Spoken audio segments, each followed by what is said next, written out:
Hey everybody, this is Kit with Kit's Cars. I have another video podcast for y'all. I'll be chatting with my friends Mark and John Henry about what the heck's going on in the world and what are the hidden gems in today's crazy car market. So looking forward to it.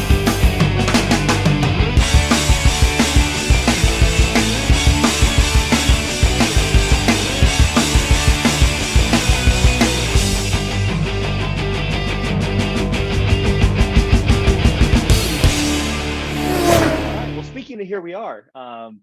The questions of the day for the Cars and BS is we're in this crazy bubble. We just got word out of TSMC that it's not, unlike what they said in May, the chip shortage is not going to be over anytime soon.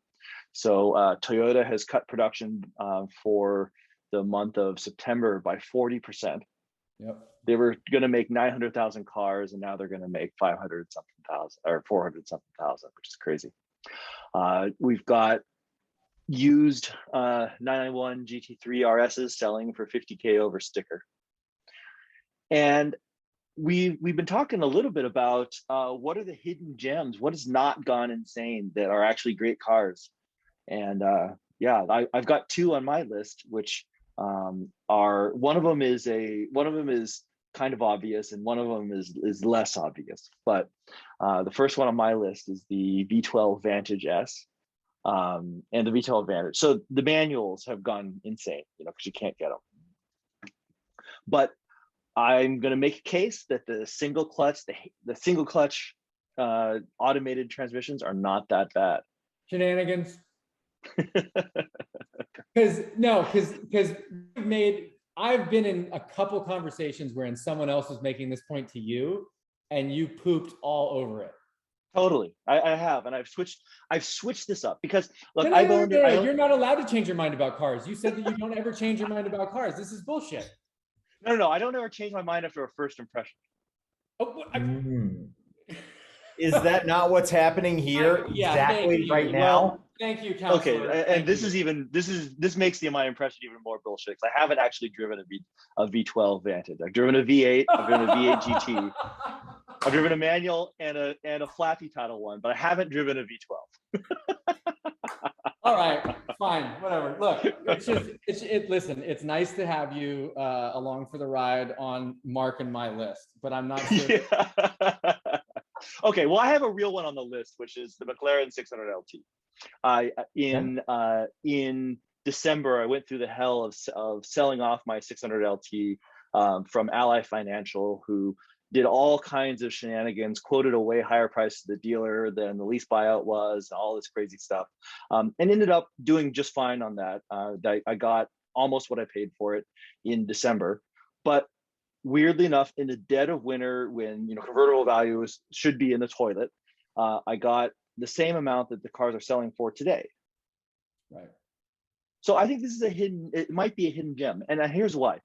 The 600 LT is kind of a redheaded stepchild in the whole McLaren lineup.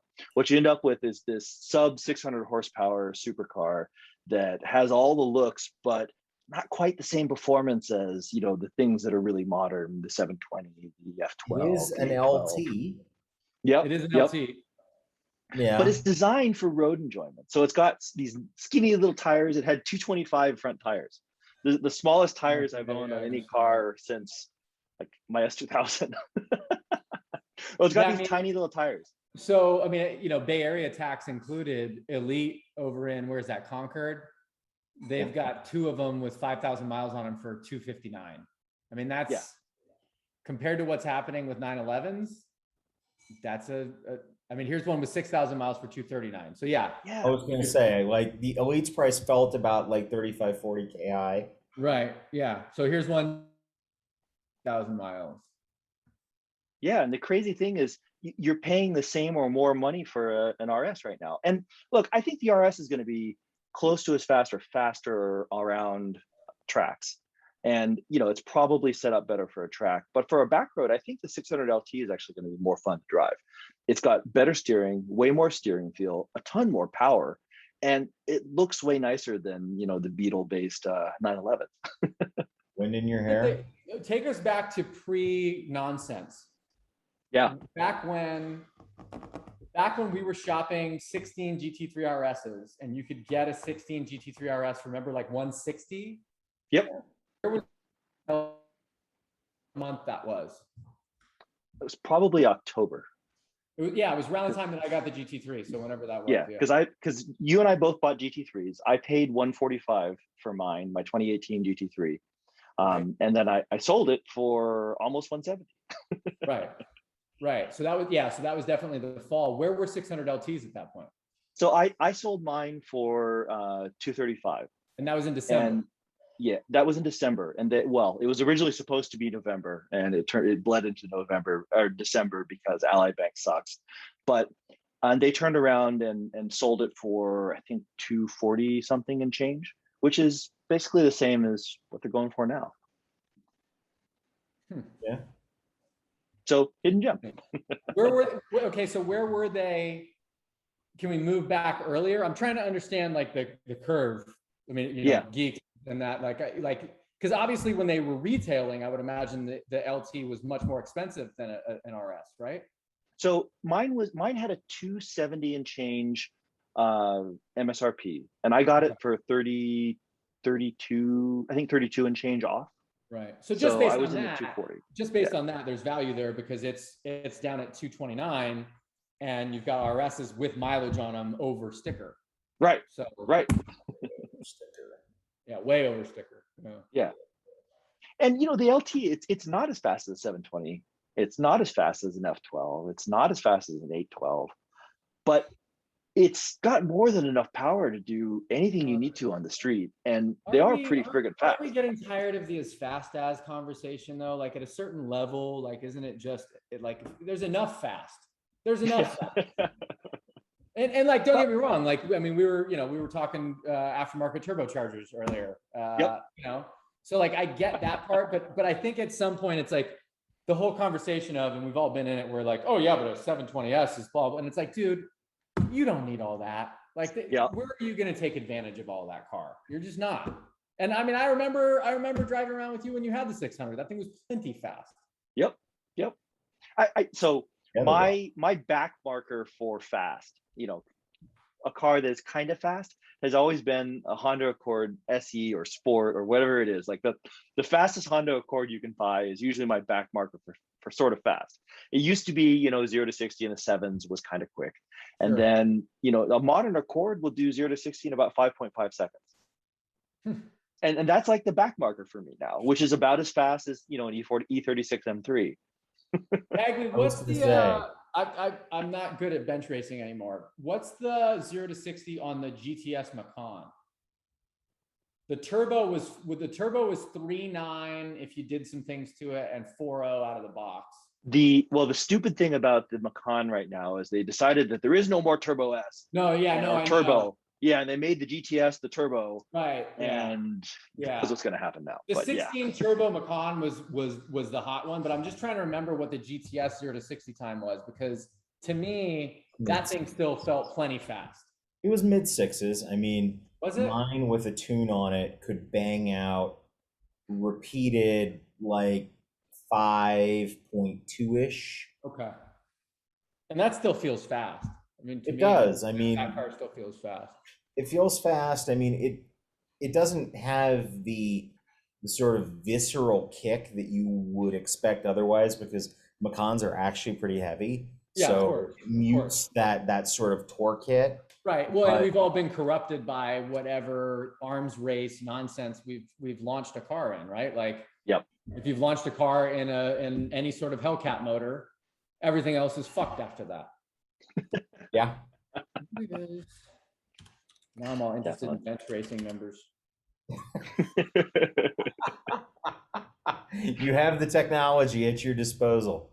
So an 08 ISF is 4.3 seconds. Okay. And that car still feels plenty fast.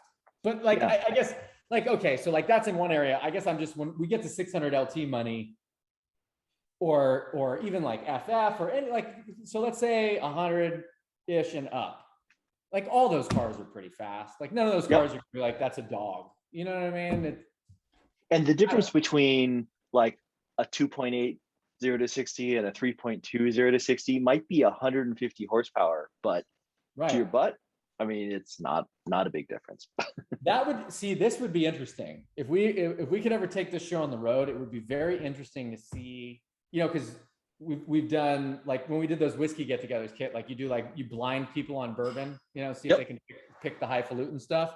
Be interesting to see if you could blind butt dyno and see if people could actually tell blind. Now that would be hard because car guys all have the bench racing numbers in their heads. Yeah, and the audio, but if you could, maybe you blindfold them before they get in the car. And blindfold them before they get in the car, stick a set of gun muffs on them. Yeah. So you can't tell what the hell you're in. Purely based on feeling, does 2.8 feel that much faster than 3.2? I would wager no. I would wager no way. I'd put money on that. Yeah. No debate there. Unfortunately, nobody's going to take the downside action on this, so. Yeah. But as a percentage of 2.8, 3.2 is much larger. So maybe there's, dude, I want to do this experiment now. Yeah. We got to figure this out. All right. Well, next time we get together, we'll see. Yeah. Rose needs to take delivery of his plaid bullshit. Yep. Yeah. There you go. Or are you jumping into that pool, Kit? Not yet. I haven't ordered one yet. The delivery's out in March. It's pretty, it's a pretty safe potential waste of $100 to put an order in and just make the decision later. I don't know. I wasted my $100 on a Cybertruck. I don't know if I'm ever going to see one. Yeah. The thing with the Plaid is that it's not just a waste of $100. It's that Tesla has raised the price of the long range by almost 30K in the past 6 months. So Elon made this big thing. He's like the new long range sedan is going to be 69,420, and now it's over 90. Yeah, dude. The fucking hanging out with Bro Rogan, stupid ass bullshit. Yeah, exactly. The X long range that we ordered was more expensive than it was supposed to be. Same phenomenon. Nonsense. So it may be $100 well spent to lock in a discount. Okay, so I think we should revisit the V12 Vantage S. But Bagley, since he clearly stole one of your cars. Hang on just a second, or you guys can keep talking. I need to go let the inspector into my Tesla. I will be right back.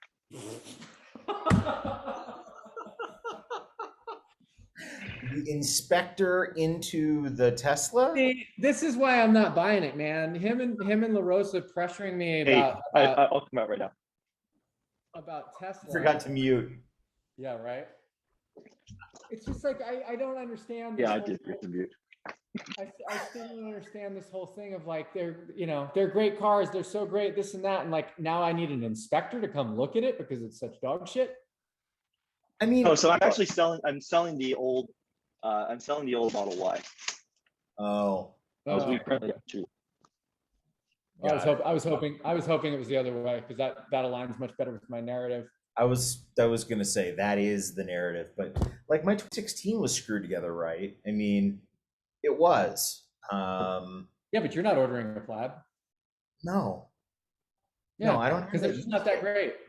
Well, I don't have the use case. I mean, like, look, at that time, I was schlepping San Francisco to San Jose every day to be button seat at a desk in an office building, Yeah. on a street named after my employer.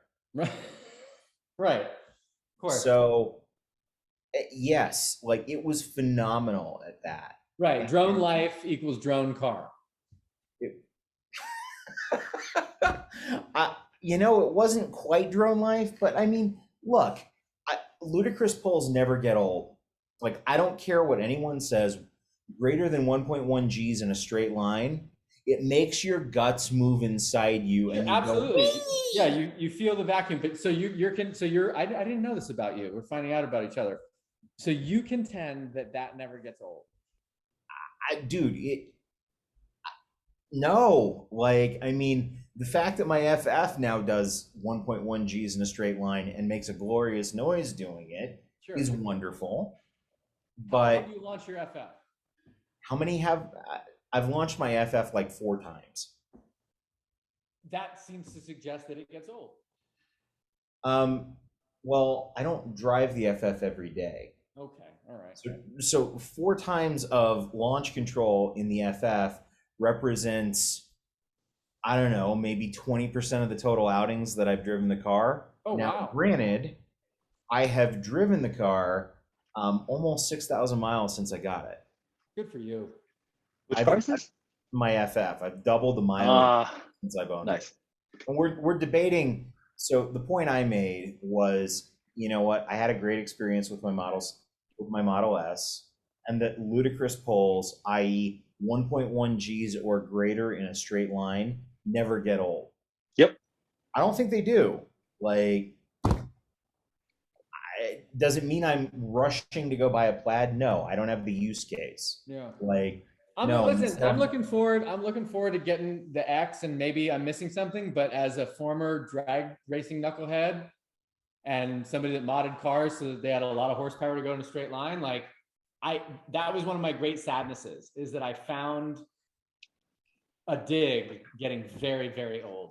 It didn't even, like, what became the joy of a dig for me, the only time I got laughs out of it after a while was if I could get an uninitiated person in the passenger seat and scare the shit out of them. Like that, Yeah. You know what I mean? Like, I resorted to using my dog for that.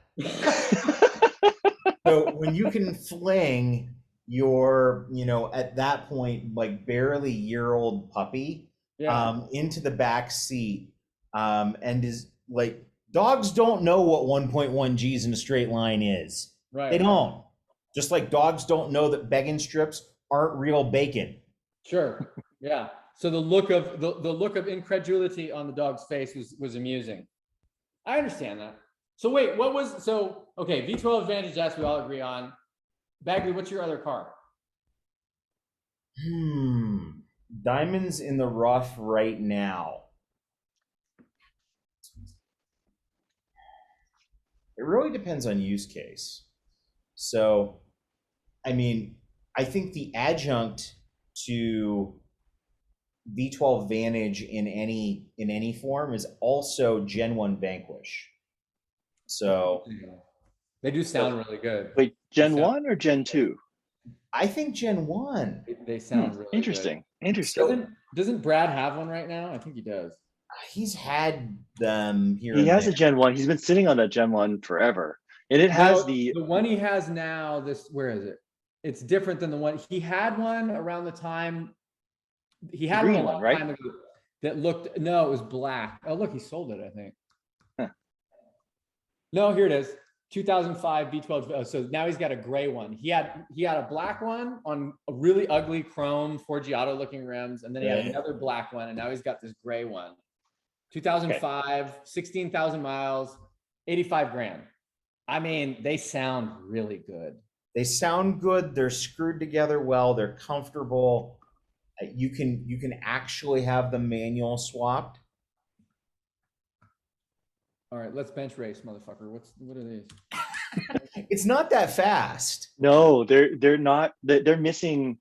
And I felt this way about the DBS I drove over the weekend, is that I just don't feel like it had all the horsepower it was supposed to there.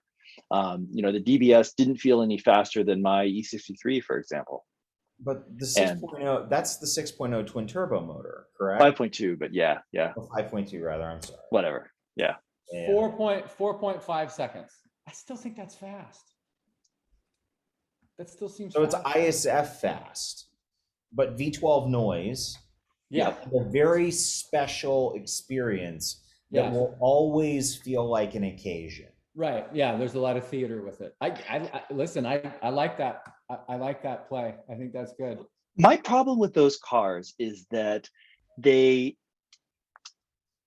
just don't rev as far as I'd like a really good sounding motor to do. It feels like you run into the rev limiter right as things are starting to get really good. And they have the, I think it's a roughly 7,000 RPM red line. Yeah. And the thing that made the F12, for example, so special to me is you can rev it out to 8,500 RPM. And it's got this incredible soundtrack, even at low RPMs, but between 6,000 and 8,500, there's nothing else. You might as well turn the stereo off. There's nothing else you want to hear. And I'm sure the FF and the Lusso are the same way. Well, that's a good thing because the stereo sucks balls in those cars.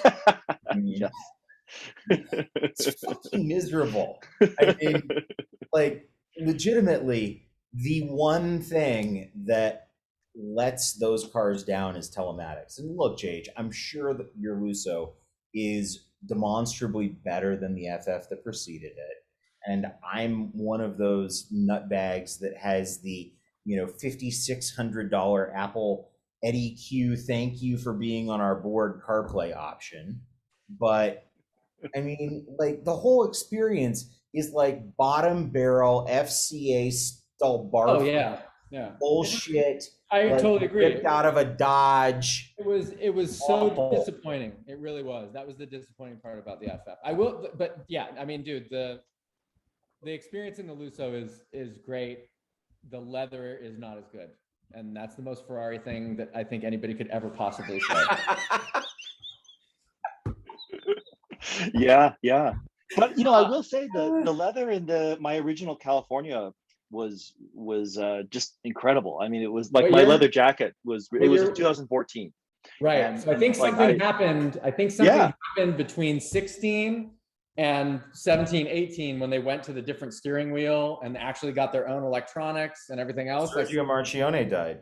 Well, exactly. And the leather is still very high quality, don't get me wrong, but it's stretched a lot tighter.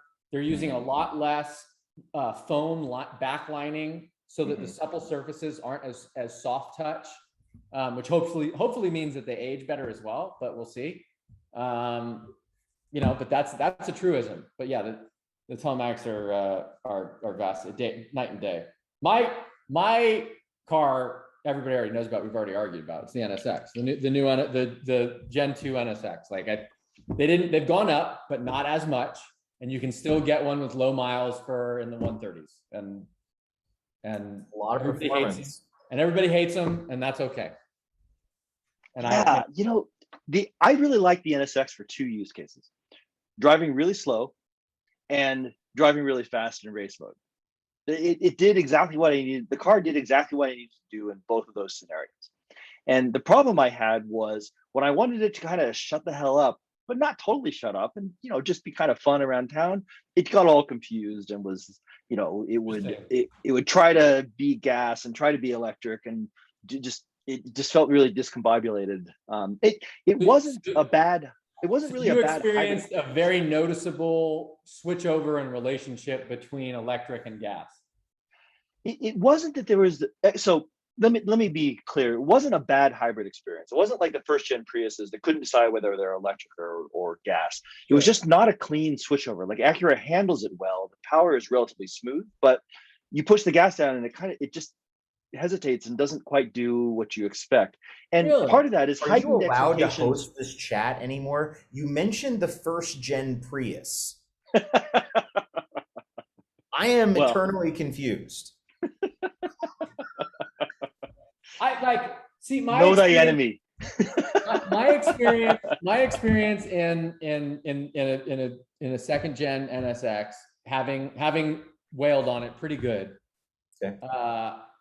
Was totally different. I didn't see any of that medium speed. Like, now granted, I will admit that I had it in sport or whatever it's called, and was driving it in manual for the majority of the time, even when I was on city streets and whatnot. So I probably did not experience as much of my urban portion of my, I told you guys I spent like a full day, including a really good mountain run that's up here. And around town, it was fine. It was better than, frankly, it was less clunky than an R8. And on the mountain run, it was phenomenal. It was absolutely phenomenal. My thing with Gen 2 NSX is that, and present company included, like, most of the criticism I hear are relativities. They're, and Kit, you and I went back and forth on DC. It's like, it's either I could get XYZ else for the money, or I expect XYZ for that money, or things like that, rather than just like, when your ass is in the seat, are you smiling? Right. And right. for a $130 right now, what's a $130 get you? A $130, frankly, gets you a 2016 GTS with 20,000 miles on it, which is a great car. But I had one, and I think the Gen 2 NSX might be more bullet in the gun, albeit maybe not more fun. But I think it's if we're bench racing, I think the 0 to 60 is probably faster. I think Oh yeah. Still have that bullet and gun. Yeah. I mean, cough up the $130 and we'll put them back to back. No, but I honestly, like, I was thinking in that regard because, in review, because, Bagley, I had the same car that you have, a 991 GTS. Loved that car. But right now, that's the money that gets you in a Gen 2 NSX. I'm trying to think of what else is in the 130s. A C7 ZR1 now is a $150. So, I mean, that's out of reach, all the way up to a $170. That's out of reach. And that car is proper fast. That's a supercar fast car. Mm-hmm. Also a wrap yourself around a telephone pole car. And you could get shitty hard plastic. Yeah, you could get a new you get a new or a brand new GTR for that money. But I think the NSX is more interesting, and I would argue, yes, absolutely. And better looking, certainly. Probably performance wise, I bet you they're around the same though. Well, you never know at this point, because how many different states of tune has Nissan released the GTR in? Like, I want to say the new ones are 575, something like that. Okay. But let's say it's the original. What is it? The CBA and CB something. I never owned one. There was the 2009 through 2011 were CBA cars, I think, and then there was the second generation that had the LED lights on the bumper. I should know this because I had one. That's something else, but that car had 545 listed. So, like, that's what I'm saying. That's right around what the NSX is. The NSX felt much faster than a stock GTR to me. Okay. But now we get back into butt dynos, like how calibrated is that? But it's a smaller. It feels smaller, still heavy. Yeah. To me, the knock on the NSX is that it's utterly useless for anything other than being a motorcycle. Like, you can't fit anything in it. It's just a really big motorcycle. You can't fit golf clubs in it unless they're in the passenger seat. You can't. That sucks. Yeah, no, the little trunk thing, you can't really fit a lot in. You can fit some groceries in it and stuff, but like, you're not going. I mean, let's be honest. Like, the beauty of a 991 GTS is that you get great noise. You get, 430 horse, which moves fine, but you still have a big old back seat and a big trunk, and you can go away for the weekend in that car. I've put 14 cases of wine in mine. That's great. That's fantastic. I went to a buddy's bachelor party in my GTS with, God, I don't know how many, because the day before the wedding we went shooting, so probably like 10 AR cases, and I don't know how many 50. It was nose heavy from all the 50 cal boxes in the front. So, but that's the thing. Like, this topic. 5 ammo cans in the front. Yeah, exactly. But that's what's funny about this topic, right? Is like, I paid 122 maybe in what year was that? Would have been a 15 order for a 16 delivery. It was a 6, but I bought it used. I bought it used with 5,000 miles on it. Okay. And I think it was maybe 2017 I got that car. Okay. So a year old, right. And 122. And now, I mean, you look, now I'm morbidly curious. I ordered mine. Mine was the last one in 16 for North America. No way. It's an MY16 car. Yeah, so you got to hang on to that fucking thing. And I got 7.5% off sticker. What? I love my sales guy. Yeah, right. Yeah, no shit. I love my sales guy. I've bought a lot of cars for my sales guy. There you go. Can you buying cars for my sales guy? like that's the Porsche sales version of, Catholicism's mea culpa. Yeah. But, I'm just trying to get it. I want to see what the, so let's look at 15s and 16s. I mean, obviously they're 911, so they're through the roof, but let's check it out. Okay. 2016 with 30,000 miles. yeah. No, that's bad. It's got to have a salvage title or something. Okay. Here's a certified 2015 GTS Carmine Red, it's a slaughterhouse. It's downtown LA Porsche, 142.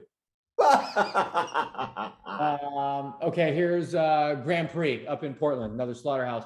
Yep. 7,400 miles though, 2016. Okay. Ooh, does this have the duckbill on it? It does. Oh man, duckbill car, PCCBs too. Okay. 7,400 miles, 124. So that seems cheap.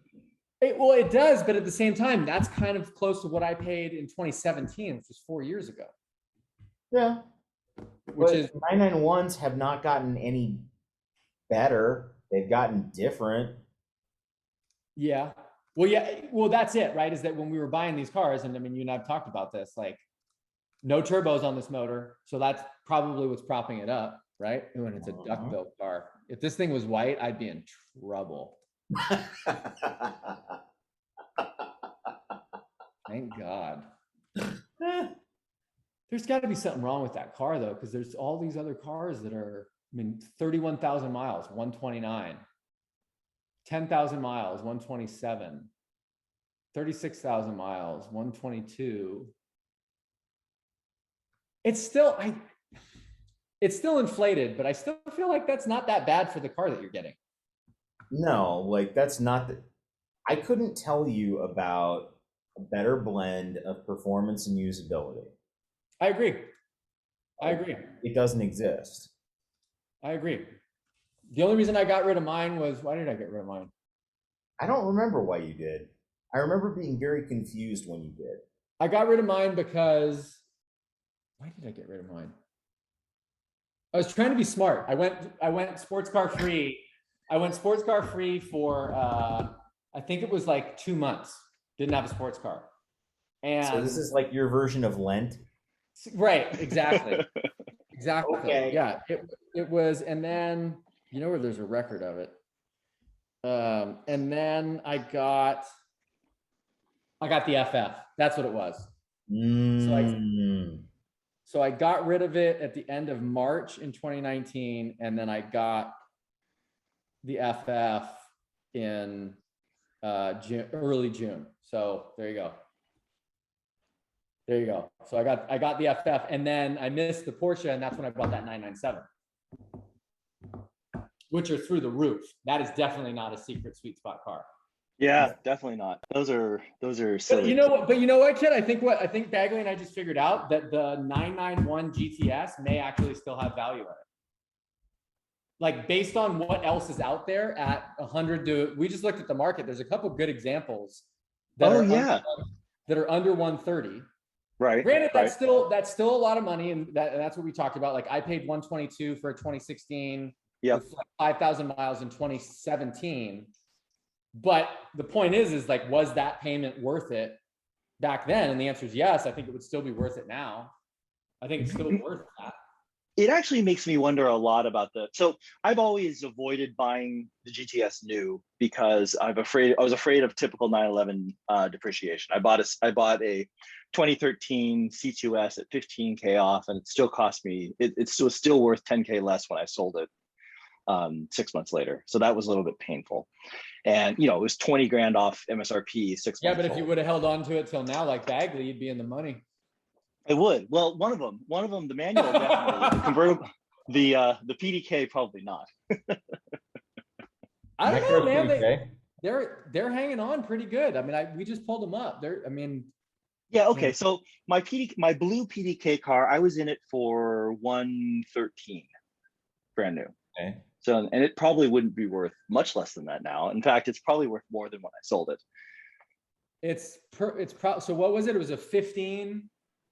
PDK. Oh, you know what? No. It was a 13. It was a 13 PDK. So that's probably in the 80s right now. 90s.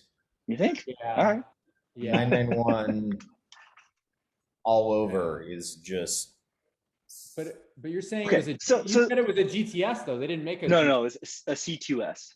Oh, C2S. Okay. Yeah. That's why I said I've always been afraid of the GTS because the C2S lost a decent amount of value. Now it seems like the GTSs are holding pretty tough. Well, And especially the 15s and 16s because they don't have turbos. Yeah. on. Right. But the new ones are too.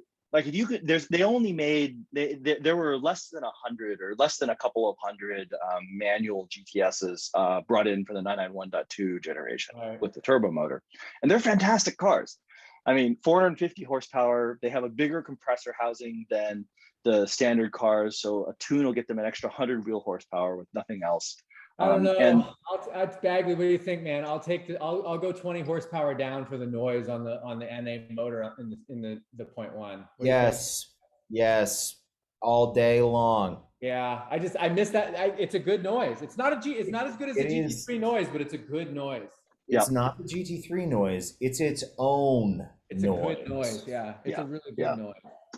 So, and the GTS also fixed the funky power curve, that had the weird dips and curls and stuff that the base car did. Yeah. Ain't no dip. Yeah. The GTS is an interesting example. So here's the question: is that the GTS clearly at 130s, the 991.1 GTSs were a solid buy. By the end of the 991.2 generation, they're pushing 150. And they're probably, 130-ish now. Dude, check this thing out. Look at this thing. This thing is fantastic. Is this going to turn into an expensive car? Expensive call? This thing is fantastic, dude. It's not my color, so I'm safe. But okay, good. PCCBs. 2016 PCCBs, ducktail. Oh, ducktail. Yep. Yeah. I mean, but on ducktail, it means that you lose the slatted grill that was exclusive. That's true. I don't mind that as much as I think the ducktail looks real sharp. It's got the sexy headlights. It's got they're only 4-way seats, so that's lame. Oh yeah, that is lame. He did do the Alcantara delete though, because it's got cooled seat. That's pretty special. Smart. Mine does. I know. Listen, I knew you were calling yourself smart. You didn't need to clear that up. That's it, dude. But at 120, so 124.9. That's a solid buy. I feel like it's not a sweet spot in the market, which I guess I'm betraying the question here. But like when you look at what else does 125 get you right now? You're right below an NSX. What else are you at? You're at basic 991.2s, right? Like C2S stripper. What else does 125 get you right now? But that makes a really good argument for your NSX. Because if you're paying GTS money for something that is in warranty, like an order of magnitude faster and an order of magnitude better looking. I mean, looks are subjective. Sure. Look, I have a bias. I have a bias against the NSX, and the bias against the NSX I have is that seated comfortably, I'm like this in the car. I just don't fit. So Bagley and I also touched on something though. In my time wailing on that NSX, I found that it doesn't fit anything. Whereas he and I shared stories about how much we fit in the 991 GTS, right? Like you're not going away for the weekend with the NSX unless it's just, you by yourself and the passenger seat is golf clubs or whatever. And you've got like a bag in the little trunk thingy. Yeah. But you and the lady, probably not. Yeah. Probably not. A backpack and an airport carry-on is really hard to fit in the trunk. Of an NSX? Yeah, of the NSX. For sure. So that kind of makes it tough too, because it's like, well, sure, it's fun to drive. I think it looks good. It's cool tech. The interior is dreadful, but good enough. But it's not like, what's the use case for it? It really is there not a rear trunk on the new NSX? No, there is, but it's little. It's that little. Let me see if I can find it. Okay. We have it. Hey, Jamie, look up NSX trunk. NSX 2017 NSX trunk. I mean, it looks bigger than it. That's the problem, is that it looks bigger than it really is. Okay, I got to go sign for the Model Y. Sorry, guys. I'll be right back. No, go ahead. No worries. We're figuring this out. I mean, that looks bigger than it actually is. It looks big in these pictures, but there's like a shallowness to it or something. And see, this is deceiving. She's a small person. We lied to her. Here you go. So, I mean, there's 2 carry-ons, and the briefcase doesn't fit. Nah. Yeah, I don't know, man. Like, I really want one of those just because, but I don't know. Something tells me you'll lose your shirt on it. You think so? Well, that's not Gen 2. That's Gen 1. Oh no, I had the wrong one up. Here. Oh, okay. Where's the here we go. Share. Where'd that little old lady go? No, I've lost it. So that's Gen 2. Oh, there's the person. There you go. See that? That's a small person. That is a small person. That's a very small person. Here's Gen 2. So there's a backpack and a duffel bag and a tripod. Yeah. And there's a Corvette, for some reason, picture of a Corvette rear end fitting a set of golf clubs. So Yeah. that's the thing though, is like, I actually don't think that you're going to lose money on an NSX right now. I really don't. I think it's one of those ones that's going to be this weird culty thing down the road. But as we know, like, I don't hang on to cars down the road. So like, No. and then it's what you and I were talking about, which is, can you, if you're going to have a sports car, can you justify not having a Porsche product? C8 Z06? I'm not Well, convinced. okay, sure. Yeah, if you can get one, when's that going to be? There's Yeah. 2,000 to 3,000 chips in an average car. You know, I mean, they can say all they want about the tops being wrong on the Bronco, but we all know what that's about. It's about the same thing that's causing AMG to say no V8s this year. It's Yeah, shit. there's a whole pile of Broncos stacked up all Right. throughout the Midwest. And Yeah. Well, look at the yard that has, what is it? They're up to like 2,000 F-150s sitting there now. They're going to miss. I read today that Ford's going to miss its F-150 target for the first time in like 30 years because they've got all these cars sitting on the production lot.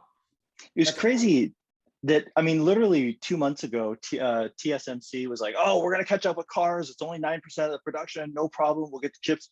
You know, they'll be in hand by Q3 and the car will be over by Q4. Not true. Not going to happen. Liar. what's interesting is that there's not any fabless space anywhere else in the industry that can apparently do what TSMC was going to do. I mean, doesn't Global Foundries exist? I mean, so it's really interesting because the supposedly what's happening is that since everyone was racing to be, 4 and 3 nanometer chips, that everyone's now racing to backport their chip designs to bigger, bigger and larger semiconductors, which means, more expense, more heat, more cooling, more power, all this stuff. So I'm trying to find the article. I read it. I'm trying to look for it right now. Apparently I've turned into young Jamie on this podcast. I read that at the start of the COVID impact, that the automakers went to the chip makers and said, hey, we don't need any more, like, stop it.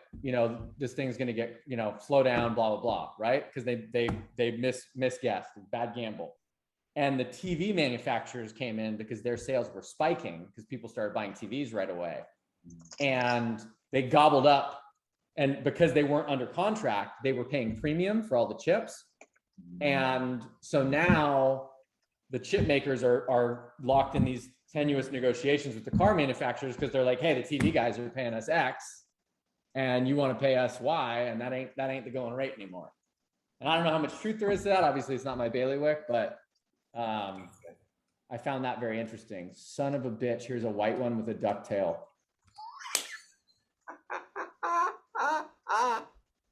Damn it. Oh, Yup. You would ask the broader question though: Can you replace a cars in the stable without a Porsche product? And what I it's would only say got four is, ways. Forget it. Stand down. Stand down. yeah, It's fine. It's okay, only got 4 we're ways. all safe. 4 ways, no lumbar. But I think the thing that makes it so hard to replace a Porsche in the garage is weight. There is very little around the 3,000, 3,100 pound mark that Well, that's an interesting. that's not $200,000 or under 200 horsepower. That's an interesting point. Yeah. That's a fine point. I'm okay with that point. I still have the hots for Alpha 4C. I still have the hots for that car. I know that's much maligned, but like I've gone for a couple of drives in those that gave me hope. Yep. There's a guy, I think he's in Drive Club, Cam. He used to have one. Yep. He loved his. Yeah, there's Alan also has one too. Yeah, I think he might have, wasn't he trying to sell or something? Yeah, he raved about it, I think, Yeah. if I remember correctly. I got love for that. And that thing's light and doesn't even, I don't even think it has power steering, right? Nope, manual steering. Yeah. So Manual steering at a terrible DCT. but that's an interesting, I feel like that's an interesting idea. Wonder what does that market look like right now? Young Jamie, look it up. Yeah, I mean, this is why I'm pretty excited about the Mira. It's, it makes the magic 3,000, 3,000. When are you going to be able to get it though, dude? When are you going to be able to get it? Well, I have one of the first orders in. So in theory, I should get one at the beginning. We'll see. Beginning of when? Yeah. Beginning of when? It may be 2 to 3. I'm guessing 2 to 3 ownership cycles from now. Okay. That's fair. I respect that. Okay. I don't know how much these things started out costing, but I want to say 70s, 80s. Okay, so here's what I want to know. 2018 with going to take the V8 money off the table. What happened? When is Kit going to take his AMG V8 Merc money off the table? Nothing I can replace it with. He's already made a profit, right? Yeah. Well, no, I'm still going to lose some because of taxes, but because I was dumb enough to buy that car, I should have leased it. Right. But you're pretty close. I don't know. I mean, I like the car. It's a great car. Makes good noises, goes fast, good, stops good. Yeah. And why are you starting shit? The same reason you're clicking on 16 GTSs right now. Well, right, but I'm allowed to start shit myself. He's oh, that's interesting. It's true. A podcast. It's supposed to be provocative, is it not? Yeah, I guess so. That's very interesting. There's a lot of interesting things happening. I've been looking at condos and missing out on all these interesting things in the car world. Sounds expensive. Yeah, man. What's alrighty, gents? So NSX Vantage V12S with the single clutch transmission that you used to hate, but now it's okay. And Vanquish. And we at Vanquish like 05, 06. Yep. And we came 600 out LT and 600 LT. And I think we also made a case was made for 991 GTS. I really do think. Yeah, I don't disagree, but it certainly didn't come to mind when I thought about it. So well, it's just made it's certainly inflated, right? It's certainly inflated. But if it was worth 120x in 17, 18, isn't it still worth that amount of money? Doesn't it still give you that amount of joy? Yeah. If you're into NA Motors, sure. And the other thing that Porsche did that was a favor to the GTS owners, if you order a new GTS, it's really easy to get those cars to 170. I put together a 992 GTS build, and it was almost 180 grand. It didn't have all the like crazy stuff. It didn't have like, contrast stitched vent. That was for a 992? Yeah. But Bags, you said you were in the 120s for yours, right? I was after discount. Yeah. Interesting.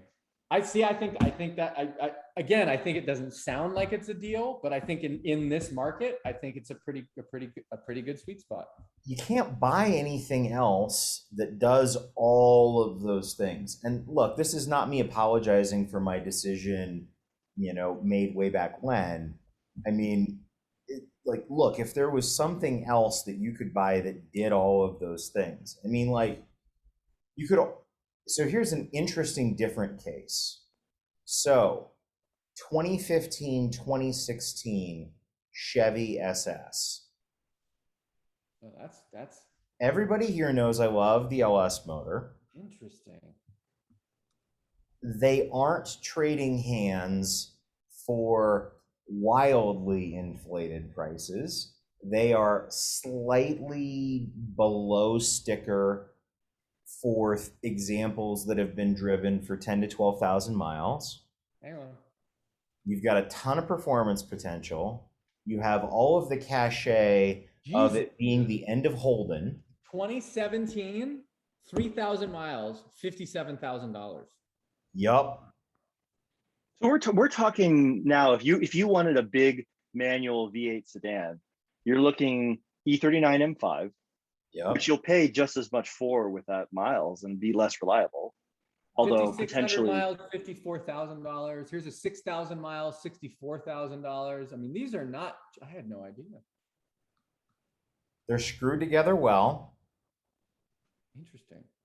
They're TR6060 LS3, so tried and true. But the interior is fucking tragic. Let's be It's honest. actually not super tragic. Like if it was, so you could get them in hyper tragic trim, like full on rental car bullshit, but most of them were optioned with a fairly tasteful Alcantara blend. Oh, interesting. So I should then filter for the manual transmission because maybe that'll. Only 4 of the 200 on the market are manual. Manuals are not the norm. Okay, here's a white one, 3,300 miles, $58,000. Yep. And the interior, did you call it a tasteful Alcantara blend? I said a moderately tasteful Alcantara blend. All right. Yeah. You know what? Okay. That's fine. Yeah. We'll accept that. It's I would put that against the Gen 2 NSX interior. I mean, hang on, young Jamie. Show us okay, here you go. Here you go. Yep. Mm-hmm. So, I've seen way worse than that. it's not a horrible looking car either, honestly. I mean, It isn't. I wonder how it ended up at Toyota. Is this, there's the Alcantara. Is that the moderately tasteful blend? Yeah, and you get it on the dash as well too. Interesting. Oh yeah, there it is. Look at that. Yeah. Yeah, you get it on the dash. I mean, So- they have they have the magnetohelical suspension. So, okay. So this, The fact that you could even pronounce that correctly is pretty impressive. I haven't been drinking yet. I'm not impressed. I would expect him to be able to pronounce that. Here's my Oh, I follow-up can't. question. I'm always like, magneto, how do magrad. Well, yeah, but we're not as smart as Bag. So, but here's my question. Point taken. That's 60 grand. In my head, that's still a lot of money. So, okay. Is it antiquated? Is it antiquated? In my head, $60,000 $60 grand gets is you a lot of more car. than 100. Oh, interesting. Because cars that I could buy for 100 grand, I can easily lease for, about $1,000 a month. That's fair. And- yeah, true. And Yeah. And cars that are 60 grand, I'm going to pay the Right. exact same amount right. or more. That's true. That's a great point. I guess Well- I guess I just look at it as, because I mean, listen, I'm sure we can agree that the under $75,000 car conversation gets funky fast because you start coming up with like random used variants and things like that. Yep, But like, High how fast is mileage. that for $60,000? How fast really is that car? I mean, I'm 60 grand. And I They understand were fast they were sedan. what? seconds. 4 seconds, 0 to 60 in a high 12 quarter mile ish. Correct. Oh shit, huh? Because isn't that where what happened to Lexus GSFs? Are they all inflated now too? Probably. I No, don't nobody know. wants those That would cars. be an interesting one to find out about. Yeah. But 'Cause then it doesn't tick. it's a good It doesn't car. tick the manual box either. Oh, It it doesn't take the doesn't- manual box, doesn't, but yeah. the GSF is like a really legitimately It's a really nice car. It's a I nice think- car. Dude, I had a Hey, hoot guys. driving- I gotta run. I'm sorry. Oh, all right. All right, good. See you later. Been fun. Till next time. Take care. Bye bye.